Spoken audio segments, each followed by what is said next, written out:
Waco, Texas, February 2007. The Story of the Treasure Seekers by Edith Nesbit.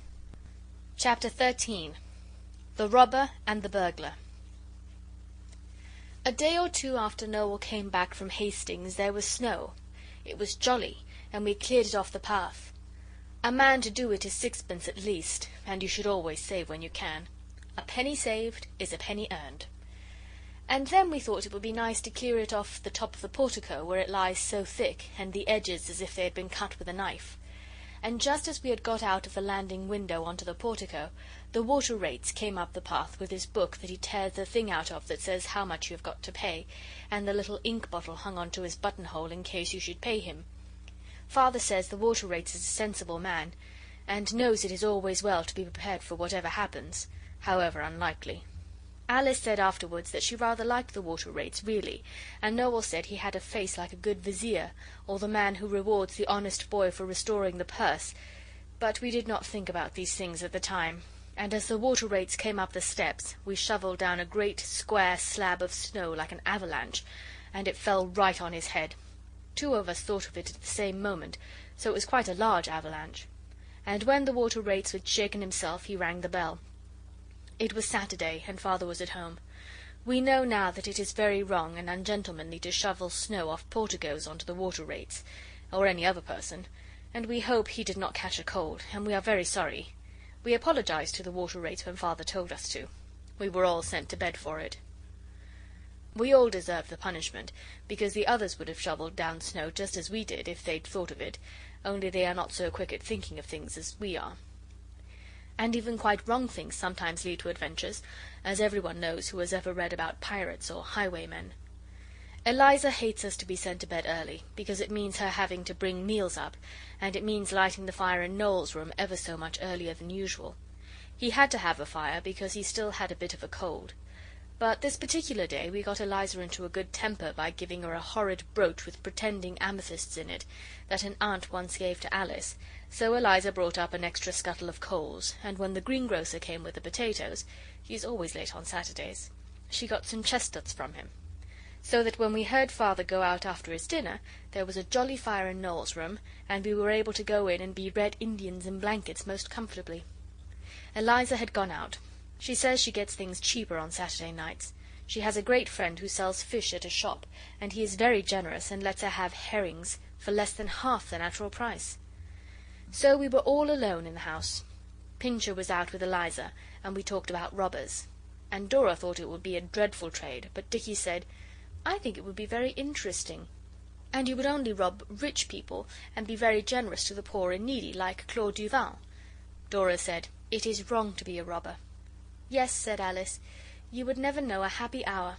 Think of trying to sleep with the stolen jewels under your bed, and remembering all the quantities of policemen and detectives that there are in the world."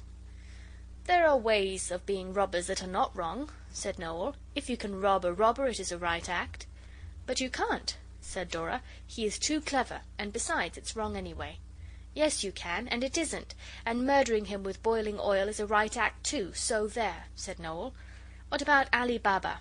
Now then," and we felt it was a score for Noel. "What would you do if there was a robber?" said Alice. H.O. said he would kill him with boiling oil, but Alice explained that she meant a real robber, now, this minute, in the house. Oswald and Dicky did not say, but Noel said he thought it would only be fair to ask the robber quite politely and quietly to go away, and then if he didn't, you could deal with him. Now what I am going to tell you is a very strange and wonderful thing, and I hope you will be able to believe it. I should not, if a boy told me, unless I knew him to be a man of honour, and perhaps not then, unless he gave his sacred word. But it is true, all the same, and it only shows that the days of romance and daring deeds are not yet at an end. Alice was just asking Noel how he would deal with a robber who wouldn't go if he was asked politely and quietly, when we heard a noise downstairs. Quite a plain noise, not the kind of noise you fancy you hear. It was like somebody moving a chair. We held our breath and listened, and then came another noise, like someone poking a fire. Now you remember there was no one to poke a fire or move a chair downstairs, because Eliza and Father were both out. They could not have come in without our hearing them, because the front door is as hard to shut as the back one, and whichever you go in by, you have to give a slam that you can hear all down the street. H.O. and Alice and Dora caught hold of each other's blankets and looked at Dicky and Oswald, and everyone was quite pale. And Noel whispered, "It's ghosts, I know it is." And then we listened again, but there was no more noise. Presently Dora said in a whisper, "Whatever shall we do? Oh, whatever shall we do? What shall we do?" And she kept on saying it till we had to tell her to shut up. Oh, reader, have you ever been playing Red Indians in blankets round a bedroom fire in a house where you thought there was no one but you, and then suddenly heard a noise like a chair and a fire being poked downstairs? Unless you have, you will not be able to imagine at all what it feels like. It was not like in books. Our hair did not stand on end at all, and we never said "Tst" once.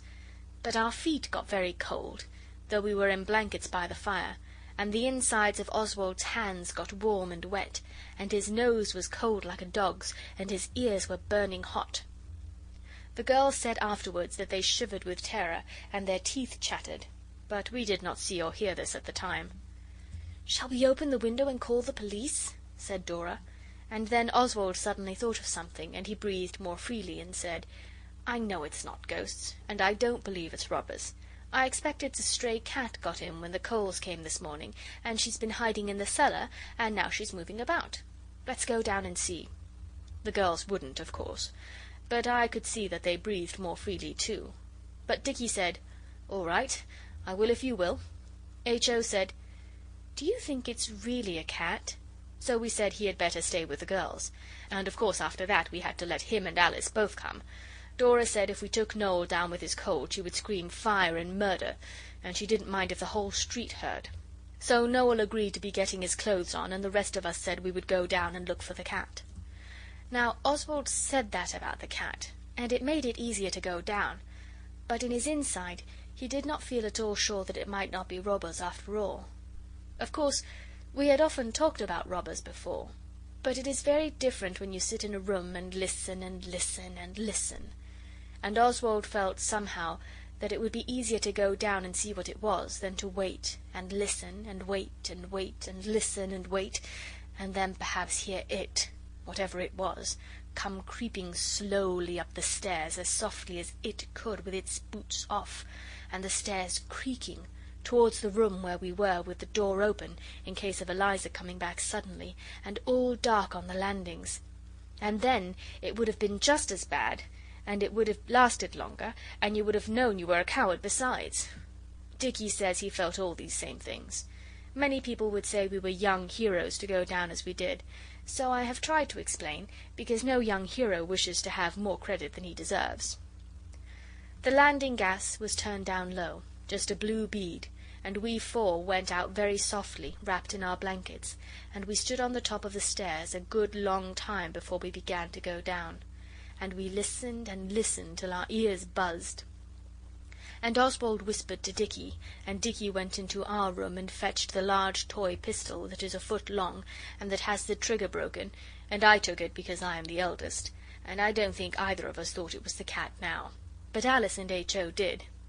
Dicky got the poker out of Noel's room and told Dora it was to settle the cat with when we caught her. Then Oswald whispered, "Let's play at burglars. Dicky and I are armed to the teeth. We will go first. You keep a flight behind us, and be a reinforcement if we are attacked. Or you can retreat and defend the women and children in the fortress if you'd rather." But they said they would be a reinforcement. Oswald's teeth chattered a little when he spoke. It was not with anything else except cold. So Dicky and Oswald crept down, and when we got to the bottom of the stairs we saw Father's study door just ajar and the crack of light. And Oswald was so pleased to see the light, knowing that burglars prefer the dark, or at any rate the dark lantern, that he felt really sure it was the cat after all. And then he thought it would be fun to make the others upstairs think it was really a robber. So he cocked the pistol, you can cock it but it doesn't go off, and he said, "Come on, Dick!" and he rushed to the study door and burst into the room crying, "Surrender, you are discovered! Surrender or I fire! Throw up your hands!" And as he finished saying it, he saw before him, standing on the study hearthrug, a real robber. There was no mistake about it. Oswald was sure it was a robber, because it had a screwdriver in its hands, and was standing near the cupboard door that H.O. broke the lock off, and there were gimlets and screws and things on the floor. There is nothing in that cupboard but old ledgers and magazines and the tool chest, but of course a robber could not know that beforehand. When Oswald saw that there really was a robber, and that he was so heavily armed with a screwdriver, he did not feel comfortable. But he kept the pistol pointed at the robber, and you will hardly believe it, but it is true. The robber threw down the screwdriver, clattering on the other tools, and he did throw up his hands and said, "I surrender! Don't shoot me! How many of you are there?" So Dicky said, "You are outnumbered. Are you armed?" And the robber said, "No, not in the least." And Oswald said, still pointing the pistol, and feeling very strong and brave, and as if he was in a book, "Turn out your pockets." The robber did, and while he turned them out, we looked at him. He was of the middle height, and clad in a black frock coat and grey trousers. His boots were a little gone at the sides, and his shirt cuffs were a bit frayed, but otherwise he was of gentlemanly demeanour. He had a thin, wrinkled face, with big, light eyes that sparkled, and then looked soft very queerly, and a short beard. In his youth it must have been of a fair golden colour, but now it was tinged with grey. Oswald was sorry for him, especially when he saw that one of his pockets had a large hole in it, and that he had nothing in his pockets but letters and string and 3 boxes of matches, and a pipe and a handkerchief and a thin tobacco pouch and 2 pennies. We made him put all the things on the table, and then he said, "Well, you've caught me. What are you going to do with me? Police?" Alice and H.O. had come down to be reinforcements, when they heard a shout, and when Alice saw that it was a real robber, and that he had surrendered, she clapped her hands and said, "Bravo, boys!" and so did H.O. And now she said, "If he gives his word of honour not to escape, I shouldn't call the police. It seems a pity. Wait till Father comes home." The robber agreed to this, and gave his word of honour, and asked if he might put on a pipe, and we said yes, and he sat in Father's armchair and warmed his boots, which steamed, and I sent H.O. and Alice to put on some clothes and tell the others, and bring down Dicky's and my knickerbockers and the rest of the chestnuts. And they all came, and we sat around the fire, and it was jolly. The robber was very friendly, and talked to us a great deal. "I wasn't always in this low way of business," he said, when Noel said something about the things he had turned out of his pockets. "It's a great come-down to a man like me. But if you must be caught, it's something to be caught by brave young heroes like you. My stars! How you did bolt into the room, surrender, and up with your hands! You might have been born and bred to the thief-catching." Oswald is sorry if it was mean, but he could not own up just then that he did not think there was anyone in the study when he did that brave, if rash, act. He has told since. "And what made you think there was anyone in the house?" the robber asked, when he had thrown his head back and laughed for quite half a minute. So we told him, and he applauded our valour, and Alice and H.O. explained that they would have said surrender too, only they were reinforcements. The robber ate some of the chestnuts, and we sat and wondered when Father would come home, and what he would say to us for our intrepid conduct. And the robber told us of all the things he had done before he began to break into houses. Dicky picked up the tools from the floor, and suddenly he said, "Why, this is Father's screwdriver and his gimlets and all. Well, I do call it jolly cheek to pick a man's locks with his own tools." "True, true," said the robber. "It is cheek, of the jolliest. But you see, I've come down in the world. I was a highway robber once, but horses are so expensive to hire, 5 shillings an hour, you know, and I couldn't afford to keep them. The highwayman business isn't what it was." "What about a bike?" said H.O. But the robber thought cycles were low, and besides, you couldn't go across country with them when occasion rose, as you could with a trusty steed, and he talked of highwaymen as if he knew just how we liked hearing it. Then he told us how he had been a pirate captain, and how he had sailed over waves mountains high and gained rich prizes, and how he did begin to think that here he had found a profession to his mind. "I don't say there are no ups and downs in it," he said, "especially in stormy weather. But what a trade! And a sword at your side, and the Jolly Roger flying at the peak, and a prize in sight, and all the black mouths of your guns pointed at the laden trader, and the wind in your favour, and your trusty crew ready to live and die for you. Oh, but it's a grand life!" I did feel so sorry for him. He used such nice words, and he had a gentleman's voice. "I'm sure you weren't brought up to be a pirate," said Dora. She had dressed even to her collar, and made Noel do it too, but the rest of us were in blankets with just a few odd things put on anyhow underneath. The robber frowned and sighed. "No," he said, "I was brought up to the law. I was at Balliol, bless your hearts, and that's true anyway." He sighed again and looked hard at the fire. "That was my father's college," H.O. was beginning, but Dicky said, "Why did you leave off being a pirate?" "A pirate?" he said, as if he had not been thinking of such things. "Oh, yes. Why I gave it up. Because I could not get over the dreadful seasickness." "Nelson was seasick," said Oswald. "Ah," said the robber, "but I hadn't his luck, or his pluck, or something. He stuck to it and won Trafalgar, didn't he? Kiss me hardy, and all that, eh? I couldn't stick to it. I had to resign, and nobody kissed me." I saw by his understanding about Nelson that he was really a man who had been to a good school as well as to Balliol. Then we asked him, "And what did you do then?"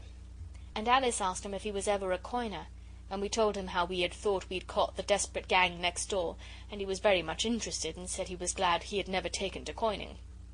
"Besides, the coins are so ugly nowadays," he said. "No one could really find any pleasure in making them. And it's a hole and corner business at the best, isn't it? And it must be a very thirsty one, with the hot metal and furnaces and things." And again he looked at the fire. Oswald forgot for a minute that the interesting stranger was a robber, and asked him if he wouldn't have a drink. Oswald has heard Father do this to his friends, so he knows it is the right thing. The robber said he didn't mind if he did, and that is right too. And Dora went and got a bottle of Father's ale, the light sparkling family, and a glass, and we gave it to the robber. Dora said she would be responsible.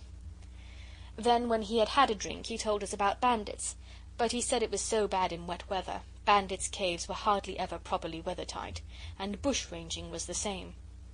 "As a matter of fact," he said, "I was bush-ranging this afternoon among the furze bushes on the heath, but I had no luck. I stopped the Lord Mayor in his gilt coach, with all his footmen in plush and gold lace, smart as cockatoos, but it was no go. The Lord Mayor hadn't a stiver in his pockets. One of the footmen had 6 new pennies. The Lord Mayor always pays his servants' wages in new pennies. I spent 4p of that in bread and cheese, that on the tables the 2p. Ah, it's a poor trade." And then he filled his pipe again. We had turned out the gas, so that Father should have a jolly good surprise when he did come home, and we sat and talked as pleasant as could be. I never liked a new man better than I liked that robber, and I felt so sorry for him. He told us he had been a war correspondent and an editor in happier days, as well as a horse-dealer and a colonel of dragoons. And quite suddenly, just as we were telling him about Lord Tottenham and our being highwaymen ourselves, he put up his hand and said, "Shh!" And we were quiet and listened. There was a scraping noise. It came from downstairs. "They're filing something," whispered the robber. "Here, shut up. Give me that pistol and the poker. There is a burglar now, and no mistake." "It's only a toy one, and it won't go off," I said, "but you can cock it." Then we heard a snap. "There goes the window bar," said the robber, softly. "Jove, what an adventure! You kids stay here, I'll tackle it." But Dicky and I said we should come. So he let us go as far as the bottom of the kitchen stairs, and we took the tongs and shovel with us. There was a light in the kitchen, a very little light. It is curious we never thought, any of us, that this might be a plant of our robber's to get away.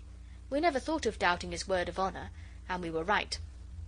That noble robber dashed the kitchen door open, and rushed in with the big toy pistol in one hand and the poker in the other, shouting out just like Oswald had done, "Surrender! You are discovered! Surrender, or I'll fire! Throw up your hands!" And Dicky and I rattled the tongs and shovel so that he might know there were more of us, all bristling with weapons. And we heard a husky voice in the kitchen saying, "All right, governor, stow that scent sprinkler, I'll give in. Blowed if I ain't pretty well sick of the job anyway." Then we went in.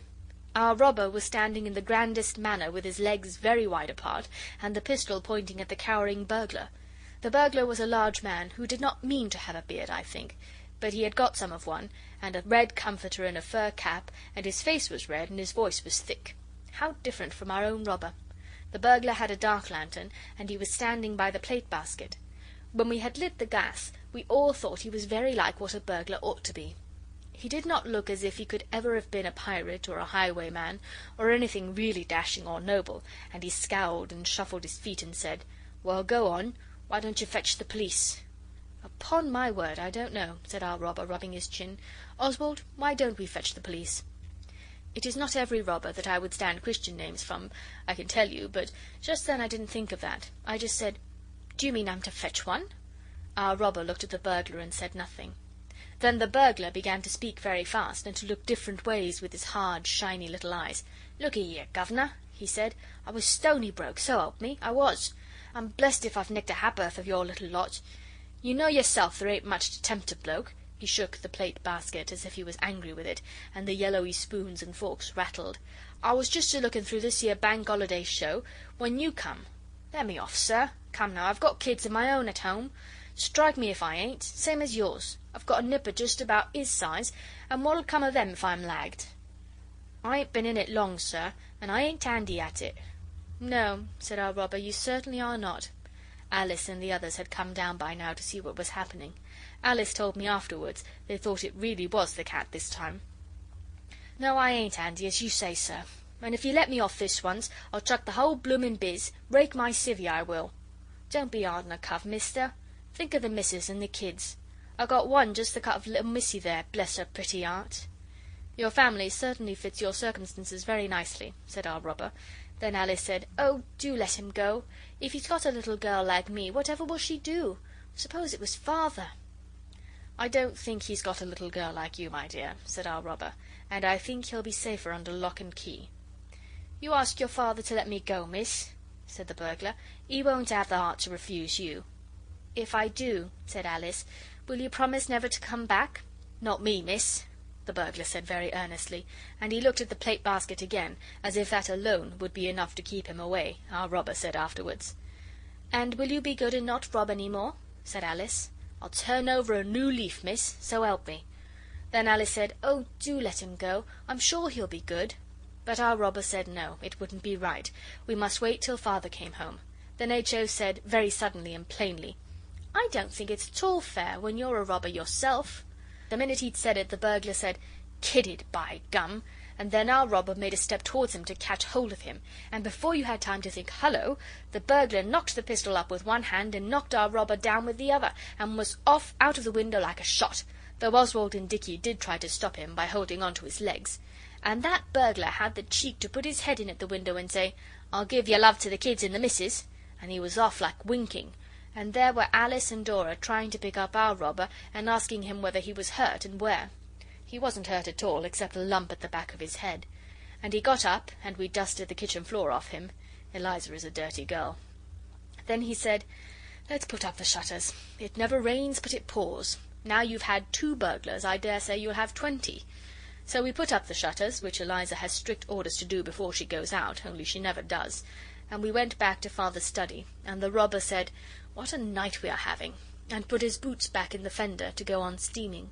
And then we all talked at once. It was the most wonderful adventure we ever had, though it wasn't treasure-seeking, at least not ours. I suppose it was the burglar's treasure-seeking, but he didn't get much, and our robber said he didn't believe a word about those kids that were so like Alice and me. And then there was the click of the gate, and we said, 'Here's Father,' and the robber said, 'And now for the police.' Then we all jumped up. We did like him so much, and it seemed so unfair that he should be sent to prison, and the horrid, lumping, big burglar not. And Alice said, 'Oh, no, run! Dicky will let you out at the back door. Oh, do go! Go now!' And we all said, 'Yes, go!'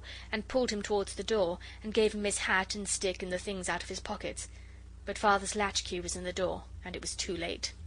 Father came in quickly, purring with the cold, and began to say, 'It's all right, folks, I've got—' And then he stopped short and stared at us.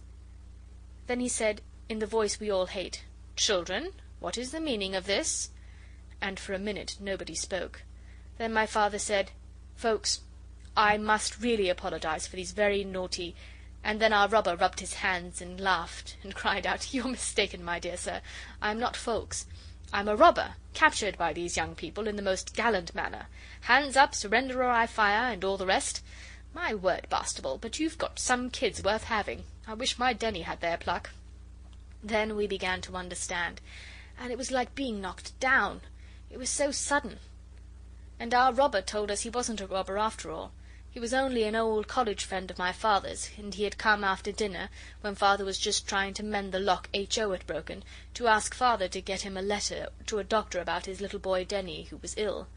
and Father had gone over the heath to Vanbrugh Park to see some rich people he knows and get the letter, and he had left Mr. Foulkes to wait until he came back, because it was important to know at once whether Father could get the letter, and if he couldn't, Mr. Foulkes would have had to try someone else directly. We were dumb with amazement. Our robber told my Father about the other burglar, and said he was very sorry he'd let him escape, but my Father said, "Oh, it's all right, poor beggar. If he really had kids at home, you never can tell. Forgive us our debts, don't you know. But tell me about the first business. It must have been moderately entertaining." Then our robber told my Father how I had rushed into the room with a pistol, crying out, but you know all about that, and he laid it on so thick and fat about plucky young 'uns and chips of the old blocks and things like that, that I felt I was purple with shame, even under the blanket. So I swallowed that thing that tries to prevent you speaking when you ought to, and I said, "Look here, Father, I didn't really think there was anyone in the study. We thought it was a cat at first, and then I thought there was no one there, and I was just larking. And when I said surrender and all that, it was just the game, don't you know?" Then our robber said, "Yes, old chap, but when you found there really was someone there, you dropped the pistol and bunked, didn't you, eh?" And I said, "No, I thought, hullo, here's a robber. Well, it's all up, I suppose, but I may as well hold on and see what happens." And I was glad I'd owned up, for Father slapped me on the back and said I was a young brick, and our robber said I was no funk anyway, and though I got very hot under the blanket, I liked it, and I explained that the others would have done the same if they'd thought of it. Then Father got up some more beer and laughed about Dora's responsibility, and he got out a box of figs he had bought for us, only he hadn't given it to us because of the water rates, and Eliza came in and brought up the bread and cheese and what there was left of the neck of mutton, cold wreck of mutton, Father called it, and we had a feast, like a picnic, all sitting anywhere, and eating with our fingers. It was prime. We sat up until past 12 o'clock, and I never felt so pleased to think I was not born a girl. It was hard on the others. They would have done just the same if they'd thought of it, but it does make you feel jolly when your pater says you're a young brick. When Mr. Foulkes was going, he said to Alice, "Goodbye, Hardy," and Alice understood, of course, and kissed him as hard as she could. And she said, "I wanted to, when you said no one kissed you when you left off being a pirate." And he said, "I know you did, my dear." And Dora kissed him too, and said, "I suppose none of those tales were true." And our robber just said, "I tried to play the part properly, my dear." And he jolly well did play it, and no mistake. We have often seen him since, and his boy Denny, and his girl Daisy, but that comes in another story. And if any of you kids who read this ever had 2 such adventures in one night, you can just write and tell me, that's all. End of chapter 13.